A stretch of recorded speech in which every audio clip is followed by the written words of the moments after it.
Evil dead rise 2023। तो कहानी शुरू खतरनाक जंगलों को दिखाते हुए होती है, जहाँ पर हम एक अजीब सा घर देखते हैं। उधर उस घर में 3 दोस्त छुट्टियां मनाने आए हुए थे। ये घर नहर के किनारे था, जिधर 2 दोस्त तो बैठे बहुत ज्यादा मस्ती कर रहे थे, पर उनकी एक दोस्त घर के अंदर थी जिसका नाम जेसिका था। उसकी हालत बहुत खराब थी। अब जेसिका के पास उसकी दोस्त आती है, जो उसके साथ खूब मस्ती कर रही थी और उसे एक किताब भी पढ़कर सुनाती है। पर न जाने एकदम से जेसिका को क्या हो गया था। वो अपनी अजीब सी आवाज में उस किताब को पढ़ने लगती है। जेसिका की आवाज को सुनकर ऐसा लग रहा था कि जैसे उसके अंदर कोई और बोल रहा हो। उसे उल्टियाँ भी आने लगती है। उसकी आंखों का रंग बदल गया था, जिसके बाद अचानक से वो अपनी दोस्त के बालों की जिल्द को उसके सर से अलग कर देती है और बाहर जाकर अपने दूसरे दोस्त का सर उसके जिस्म से अलग कर देती है। उसने अपने दोनों दोस्तों को मार दिया था। जिसके बाद हम जेसिका को हवा में उड़ता हुआ देखते हैं और उसकी दोस्त जो रोते हुए ये सब देख रही थी। अब तक तो आप लोगों को ये बात समझ नहीं आई होगी कि जेसिका कौन थी और इन तीनों दोस्तों के साथ आखिरकार ऐसा हुआ क्यों था।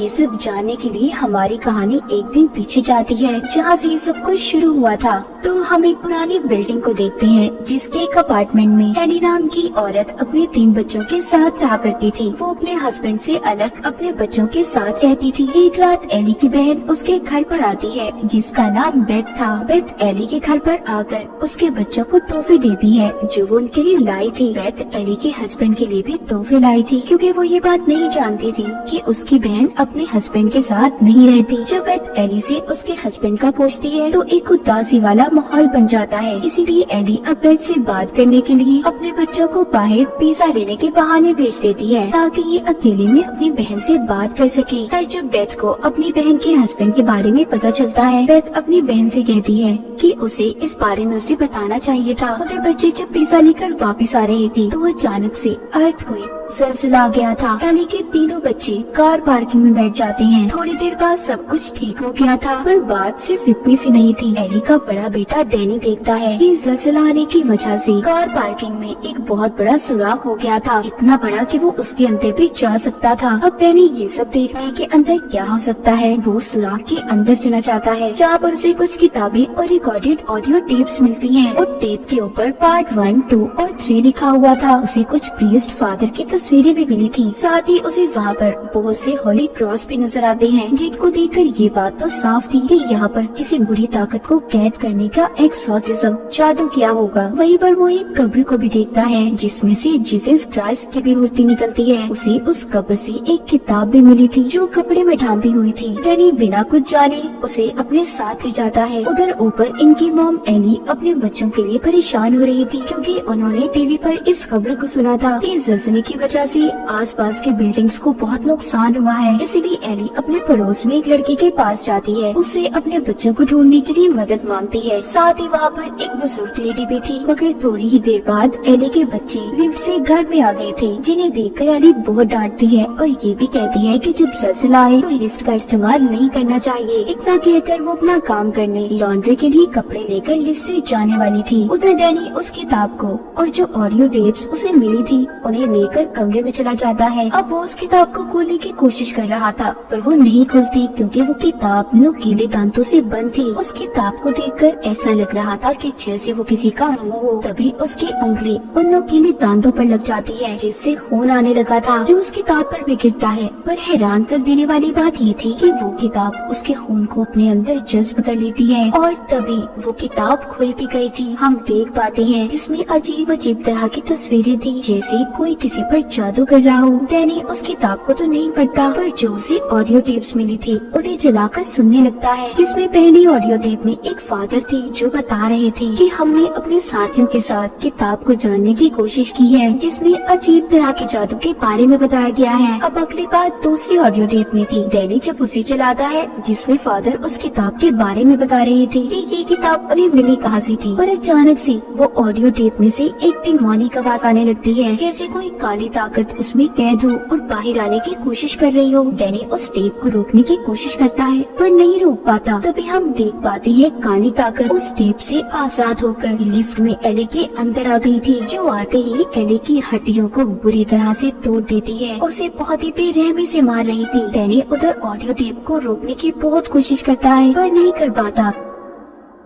इतने में उनके घर की लाइट भी चली जाती है और किताब के सफ़े भी खुद ब खुद पलटने लगे थे। एली की बड़ी बेटी जब लाइट को चेक करती है तो हर तरफ लाइट थी सिवाय उनके घर के। इसका मतलब जो कुछ भी गलत हो रहा था वो सिर्फ एली के घर में था। थोड़ी देर बाद एली अपने घर वापस आ जाती है, जो दिखने में थोड़ी ठीक लग रही थी और वो चलकर अपने घर आई थी। मगर थोड़ी देर पहले हमने देखा था कि जो भी काली ताकत उसके अंदर थी उसने एली की हड्डियों को तोड़ दिया था। मगर अब एली बिल्कुल ठीक चल पा रही थी और किचन में जाकर अंडे पकाने लगती है। जब उसके पास उसकी बहन आती है और उसे बुलाती है तो तभी वो उल्टियाँ करती है और अजीब सा बर्ताव करने लगी थी। एली जब थोड़ा सा अपने होश के अंदर आती है तो वो सिर्फ इतना कहती है, वो मेरे अंदर है, उसे मेरे बच्चों को कोई नुकसान मत पहुँचाने देना। इतना कहकर वो बेहोश हो गई थी। वो नीचे गिर जाती है। एली की बहन और उसके बच्चे उसे हॉस्पिटल ले जाने लगते हैं पर सब लिफ्ट में जाने से डर रहे थे और सिलसिले की वजह से सीढ़ियाँ भी टूट चुकी थी। खैर ये सब मिलकर एली को कमरे में लिटा देते हैं। अब उधर इनके पड़ोस का वही लड़का जिससे एली ने अपने बच्चों को ढूंढने के लिए मदद मांगी थी, वो एली की आंखों को बंद करता है मगर वो दोबारा खुल जाती हैं। वो फिर बंद करता है, वो फिर से खुल जाती हैं। ये सभी मिलकर एली के लिए प्रेयर करते हैं क्योंकि इन्हें लग रहा था कि वो मरने वाली है। तभी उसके पास उसकी बहन बैठती है और उसे ये बताने लगती है कि वो उससे कितना प्यार करती है। तभी बेथ के फोन पर बेल बजती है, जो कॉल किसी और की नहीं बल्कि एली की थी, जो अपनी बहन से ये कह रही थी कि उसका जिस्म जल रहा है, उसे कोई बचाए। और तभी वो जिंदा होकर बैठ जाती है। जब बेथ अपनी बहन के जिस्म को हाथ लगाती है तो वाकई उसका जिस्म गर्म था। ऐसा लग रहा था कि जैसे उसका जिस्म आग में जल रहा हो। तभी बेथ उसे बाथ टब में ले जाती है। तभी अचानक से एली पानी से निकलकर दीवार पर चढ़ने लगी थी और इतनी जोर से चीखती है कि सभी उसकी चीख सुनकर बेहोश होने वाले थे। साथ ही साथ बाथ टब में जो पानी था वो भी उबल रहा था। एली एक एक कर सभी पर हमला करती है। वो अपनी बेटी को मारने की कोशिश कर रही थी। तभी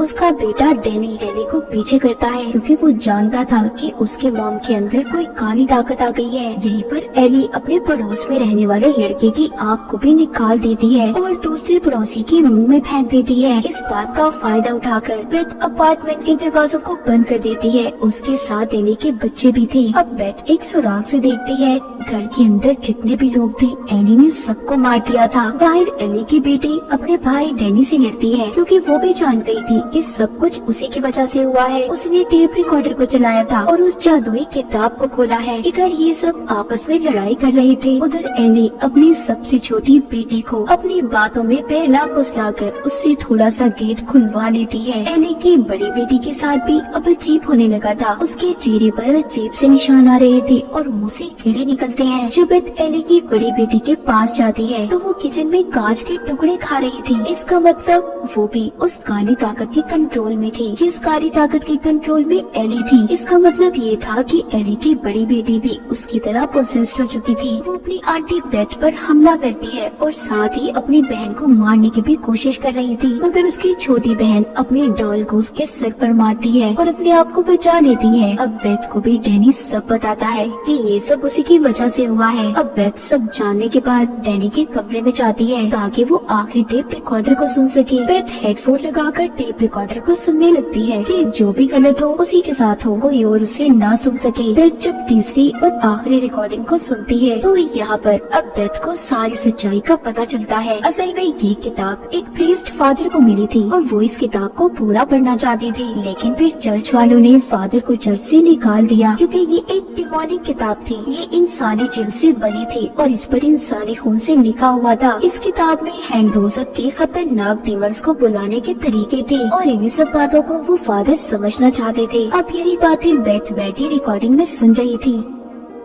सब बातें सुनकर बेथ को भी यकीन आ गया था। उधर किचन में एली की बड़ी बेटी डैनी पर हमला करती है और उसे जला देती है। जिस कमरे में बेथ थी वहाँ पर भी एली आ गई थी। बेथ उससे लड़ने की कोशिश करती है एली यहाँ पर अपने मुंह से ये आवाज निकालती है, मैं जो भी हूँ तुम मुझे आसानी से हरा नहीं सकती। अब बस बेथ और एली की छोटी बेटी ही बची थी। एली अब यहाँ पर बेथ को मारने वाली थी, तभी एली की छोटी बेटी बेथ को कैंची दे दी है, जो बेथ एली के मुंह में डाल देती है, जिससे वो कुछ वक्त के लिए रुक गई थी। बेथ गन लेकर दरवाजे को तोड़ने वाली थी, तभी एली जाग जाती है और बेथ गन से एली पर ही गोली चला देती है, जो जाकर उसके पाँव पर लगी थी। एली अपनी छोटी बेटी को अपनी मीठी मीठी बातों में फंसाने की कोशिश करती है, पर उसकी छोटी बेटी सुनकर ये कहती है, you are not my mom, तुम मेरी मॉम नहीं हो। अब वहाँ पर एक एक कर जो लोग एली ने मारे थे वो जिंदा होने लगते हैं और ये कहते हैं कि शाम तक कोई भी नहीं बचेगा। यहाँ से बेथ और एली की छोटी बेटी के पास भागने के अलावा कोई और रास्ता नहीं था, पर जो लिफ्ट थी वो बंद थी और दरवाजा भी बंद था। उस लिफ्ट के अंदर चाबियां फंसी हुई थी, क्योंकि जब एली पोजेस्ड हुई थी तो उसके हाथ में ये चाबियां थी। एली की बेटी अब चालाकी से उस लिफ्ट को चलाकर चाबियां निकाल लेती है और लिफ्ट भी चलने लगी थी, मगर हम देख पाते हैं कि एली की बड़ी बेटी और डैनी,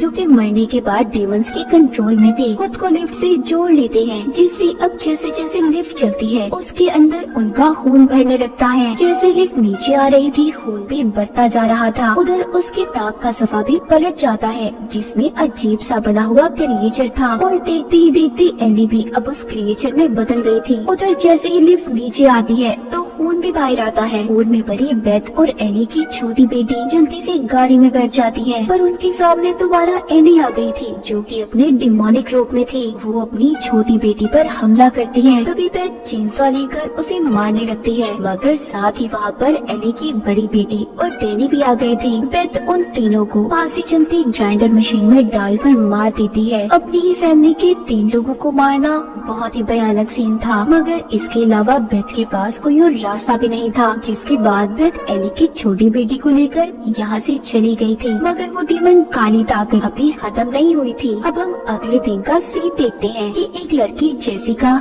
उसी लिफ्ट से नीचे आती है, जो एली के नीचे वाली बिल्डिंग में रहा करती थी, और जेसिका वही लड़की थी जो हमने कहानी के शुरू में भी देखी थी। अब जब ये लिफ्ट से नीचे आती है तो बहुत सारा खून देखती है और पुलिस को कॉल करने वाली थी, तभी वही डीमन जो एली के अंदर था वो आकर जेसिका को भी पोजेस्ड कंट्रोल कर लेता है। अब आपको यहाँ पर समझ आ गई होगी कि जेसिका ने अपने दोस्तों को क्यों मारा, और अभी भी वो डीमन जेसिका के अंदर ही है। आगे वो डीमन क्या तबाही फैलाने वाला था कोई नहीं जानता। और इसी के साथ इविल डेड राइज की ये कहानी यहीं पर खत्म।